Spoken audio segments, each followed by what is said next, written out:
구약 성경의 사사기는 이스라엘의 역사를 다루며 약속의 땅 가나안에 정착한 후부터 이스라엘 왕국이 세워지기 전까지의 기간을 기록한 책입니다. 사사기는 주로 이스라엘 백성이 하나님을 배반하고 우상 숭배에 빠지며 그 결과로 주변 민족들에게 억압당하다가 하나님께 회개하고 구원자를 보내달라고 부르짖으면 하나님이 사사를 세워 구원하시는 순환적인 패턴을 반복합니다. 사사기는 크게 세 부분으로 나눌 수 있습니다. 첫 번째 부분은 서론으로 이스라엘이 가나안 땅을 완전히 정복하지 못한 상황과 그로 인한 종교적 도덕적 타락의 배경을 설명합니다. 사사기의 서론은 여호수아의 죽음 이후 이스라엘이 처한 상황을 설명하며 시작됩니다. 이스라엘 백성은 가나안 땅을 완전히 정복하지 못했고 그 결과로 가나안 족속들과 함께 살아가며 그들의 신들을 숭배하기 시작했습니다. 하나님은 이스라엘 백성이 언약을 어기고 가나안의 신들을 섬기는 것을 보시고 그들에게 주변 민족들을 통해 시험과 연단을 주기로 결정하십니다.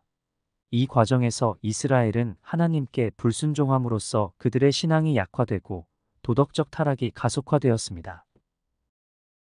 두 번째 부분은 사사기의 핵심 부분으로 주요 사사들의 이야기를 중심으로 전개됩니다. 사사기는 12명의 사사를 기록하고 있는데 이 중 6명의 사사가 주요 인물로 다뤄집니다. 이들은 온니엘, 에훗, 드보라, 기드온, 입다, 삼손 등입니다. 사사기의 첫 번째 사사인 온니엘은 갈렙의 조카로 이스라엘이 하나님께 부르짖을 때 하나님께서 세우신 인물입니다. 그는 메소포타미아 왕 구산 리사다임의 억압으로부터 이스라엘을 구원하였습니다. 에훗은 왼손잡이 베냐민 지파의 사사로 모압 왕 에글론을 암살하여 이스라엘을 구원했습니다.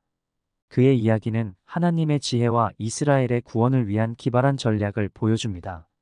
드보라는 이스라엘의 유일한 여사사로 그녀는 바락 장군과 함께 가나안 왕 야빈의 군대 장관 시스라와 싸워 승리합니다.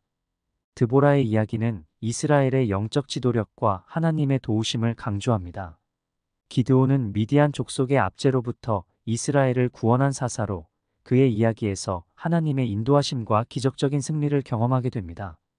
기드온은 처음에는 두려워했지만 하나님을 신뢰하며 300명의 소수 병력으로 미디안 군대를 물리쳤습니다.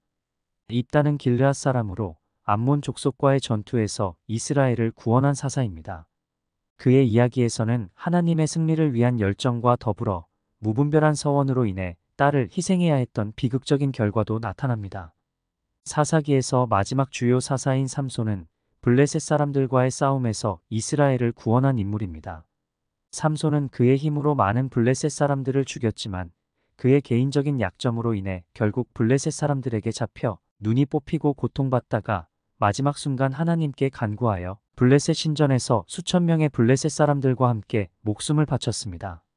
이 주요 사사들의 이야기는 이스라엘의 구원과 회복뿐만 아니라 각 사사들의 인간적인 결점과 한계도 잘 드러내고 있습니다. 이들은 하나님께 쓰임받았지만 그들의 부족함과 실수는 이스라엘의 영적 도덕적 상태를 반영합니다. 세 번째 부분은 이스라엘의 도덕적 종교적 타락을 극적으로 보여주는 두 개의 부록적인 이야기를 포함합니다. 첫 번째 이야기는 미가의 신상과 단 지파의 우상 숭배에 관한 이야기로 한 개인인 미가가 은으로 신상을 만들고 이를 자신의 집에서 섬기기 시작하는 것으로 시작됩니다. 단 지파는 이 신상을 훔쳐서 자신들의 새로운 거처로 삼고 우상을 숭배합니다. 이 이야기는 이스라엘이 어떻게 우상 숭배에 빠져들었는지를 잘 보여줍니다.